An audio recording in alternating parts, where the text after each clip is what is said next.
Pension పెరగాలని చాలా మంది కొత్త పెన్షన్లు మంజూరు. రేవంత్ రెడ్డి గారు ఎన్నికల సమయంలో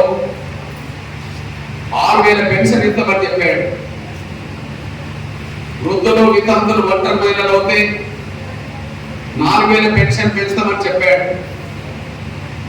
కొత్తగా దరఖాస్తు పెట్టుకున్న వాళ్ళు 7-8 సంవత్సరాల క్రితం నుంచి భర్తను కోల్పోయిన వాళ్ళు, ఇతరత్ర కారణాల వల్ల అర్హత సంపాదించుకున్న వాళ్ళు దాదాపు 10 లక్షల మందికి కొత్తగా పెన్షన్ మంజూరు చేస్తామని చెప్పి ఎన్నికల సమయంలో రేవంత్ రెడ్డి గారు హామీ ఇచ్చాడు. దురదృష్టవశాత్తు వికలాంగుల పెన్షన్ పెరగలేదు, వృద్ధుల వితంతుల పెన్షన్ పెరగలేదు, ఒంటరి మహిళల పెన్షన్ పెరగలేదు, నేత కార్మికులు, బీడీ కార్మికులు, గీత కార్మికుల పెన్షన్ ఎవరిది పెరగలేదు. అంటే పెన్షన్ పెంచలేదు. అదే సమయంలో కొత్త పెన్షన్ ఒక్కటి ఇంతవరకు మంజూరు కాలేదు. నేను ఎక్కడికి పోయినా, అయ్యా మా భర్త 6 ఏళ్ల క్రితం చచ్చిపోయిండు, మా భర్త 7 ఏళ్ల క్రితం చచ్చిపోయిండు, 4 ఏళ్ల క్రితం చచ్చిపోయిండు, మాకు వితంతుల పెన్షన్ ఇంతవరకు మాకు రావట్లేదని చెప్పి ఎక్కడికి వెళ్ళినా వాళ్ళు మాట్లాడుతున్నారు. అంటే రేవంత్ రెడ్డి గారు సర్కార్ పాత్రిక మిత్రులారా 2 అంశాల మీద మోసం చేశాడు.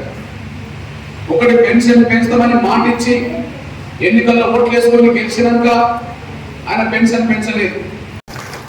ఇక్కడ పాత్రిక మిత్రులారా, పెన్షన్ మీద ఆధారపడి బతికేటోళ్ళంటే ప్రభుత్వాలకు, పార్టీలకు చిన్న చూపు ఉన్నాయి. మేము ఎందుకు ఇవ్వాలి వీళ్ళకు పెన్షన్ అనే పద్ధతిలో, ఎంతకాలం ఇవ్వాలని పెన్షన్ అనే పద్ధతిలో ఒక చిన్న చూపు లెక్కలేతనం ఉన్నది. అందువల్ల ఎప్పుడు వాళ్ళ మనసులో పెన్షన్ పెంచడం వాళ్ళకు లేదు.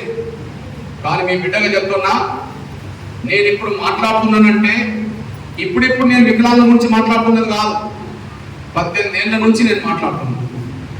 నేను వృద్ధులు, వితంతుల గురించి మనం మాట్లాడుతున్నానంటే ఇప్పుడు మాట్లాడుతున్నది కాదు, 13 ఏళ్ల నుంచి నేను మాట్లాడుతున్నాను. అంటే ఎవరు కూడా పెన్షన్ మీద ఆధారపడేటోళ్ళ గురించి ఎవరు పట్టించుకోవట్లేదని నా అనుభవం ఇప్పటి నుంచి కాదు, 18 ఏళ్ల బట్టి వికలాంగుల నుంచి నేను చూస్తున్నా, 13 ఏళ్ల బట్టి నా వృద్ధులు, వితంతుల గురించి చూస్తున్నా. ఎప్పుడు పోరాటం జరిగితే అప్పుడే పెన్షన్ పెరిగినాయి తప్ప అంతవరకు పెన్షన్ పెరగలేదు అనడానికి నేను ఒక సాక్ష్యం చెప్తున్నా. మీరు